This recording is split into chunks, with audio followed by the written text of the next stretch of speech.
Here's my way to combat dry skin during the wintertime. I like to get my bathroom super humid with my Okaysou humidifier and adding a couple drops of lavender. Then I go ahead and wash my face with my silicone little scrubber here.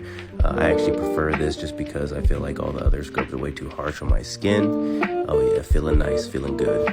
If you guys didn't know, my humidifier is just gonna help moisturize my skin and moisturize my respiratory system. And then at the end, I just go ahead and use my favorite moisturizer just to lock in all that moisture. And yeah, guys, this is my nightly routine.